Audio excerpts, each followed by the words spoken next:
আসসালামু আলাইকুম। আজ থেকে প্রায় ১৫০০ বছর আগের ঘটনা। মোহাম্মদ সাল্লাল্লাহু কাবা শরীফ একদিন তাওয়াফ করছিলেন। তো ওই সময় উনি কাবাকে লক্ষ্য করে একটা কথা বলছিলেন। সেটা কি? সেটা হচ্ছে যে, হে কাবা, তোমার কত মর্যাদা, তোমার কত সম্মান, কিন্তু মনে রাখবা যে তোমার সম্মান আর মর্যাদার চাইতেও মানুষের মর্যাদা বেশি। তা মোহাম্মদ সাল্লাল্লাহু ১৫০০ বছর আগে যখন কাবা শরীফ তাওয়াফ করছেন, যেই কাবার দাম যদি একদিকে রাখি আর সারা পৃথিবীর সব কিছু যদি আরেক দিকে রাখি, তবু কিন্তু সমান সমান হবে না। মানে এটা একেবারে আনপ্যারালাল একটা জিনিস। অথচ সেই কাবা শরীফের চাইতে বেশি মর্যাদা দিয়েছেন একজন মানুষের। এবং মানুষের জীবনের দাম এত বেশি যে ইসলামের সবচাইতে অসাধারণ একটা কথা হচ্ছে, কেউ যদি একজনের জীবন বাঁচিয়ে দেয় তাহলে সে যেন সারা পৃথিবীর সমস্ত মানুষের জীবন বাঁচাই দিল। আর কেউ যদি একজনের জীবন ধ্বংস করে, কেউ যদি একজনকে অন্যায়ভাবে হত্যা করে, তাহলে সে যেন সারা পৃথিবীর সমস্ত মানুষকে হত্যা করলে যে পাপ, যে গুনাহ হবে, সেটা তার নিজের আমলনামার মধ্যে নিয়ে নেবে। তার মানে প্রত্যেকটা মানুষের জীবন সবচেয়ে দামি।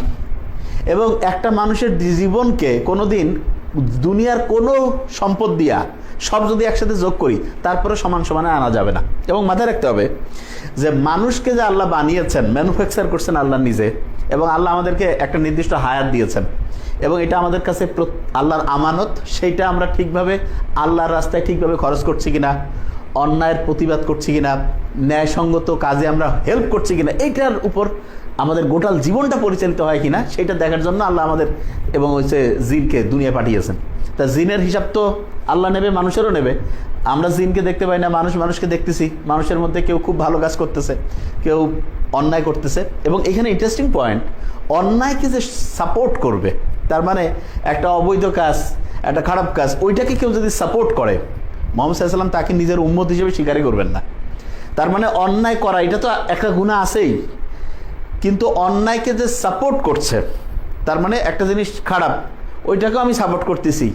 মানে ওই যে কি কয়টা, ওই যে দলকানা বলি না আমরা, মানে কোনো দেখা দেখি নাই, বাস বিচার নাই, নিজের বুদ্ধি বিবেক কিছু কাজে লাগাইলাম না, যা উপর থেকে আসতেছে সেইটাই ঠিক ঠিক বলতেছি। তাহলে মোহাম্মদ সাল্লাল্লাহু বলতেছে যে সে আমার দলভুক্তই থাকবে না। উনি হচ্ছে তাকে ওই উম্মত হিসেবে স্বীকারই করবেন না। কি ভয়ঙ্কর! তা আমরা যে জীবনে পৃথিবীতে যে আসছি, এই সময়টা, যেই সময়টা আমরা আল্লাহ আমাদের দিয়েছেন, এই সময় আমরা আসলে সবচেয়ে গুরুত্বপূর্ণ দুইটা কাজের মধ্যে, সবচেয়ে গুরুত্বপূর্ণ দুইটা কাজের মধ্যে একটা হচ্ছে অন্যায় এবং ন্যায়। এই দুইটার মধ্যে পার্থক্য করে ন্যায়সঙ্গত কাজে সাপোর্ট করা এবং অন্যায়ের বিরোধিতা করা, এটা এক নম্বর। আর দুই নম্বর হচ্ছে, যেটাকে আমি বলবো সবসময়, যে হালাল রুজি, হালাল উপার্জন। তা আমরা এই যে একটা দেশ কিভাবে চলে, এইটা সম্বন্ধে আমার মনে হয়েছে যে আমাদের দেশের বেশিরভাগ মানুষজনের মৌলিক ধারণা নাই। এবং মৌলিক ধারণা না থাকার কারণে একের পর এক অন্যায় হইতেই থাকে। মানুষ মনে করতেছে যে অন্যায় তো হইতেইছে, অতএব হচ্ছে যে ওটা কি বলে, একের পর এক অন্যায় করে কোনো যেহেতু সমস্যা হয় না, ওকে ফাইন।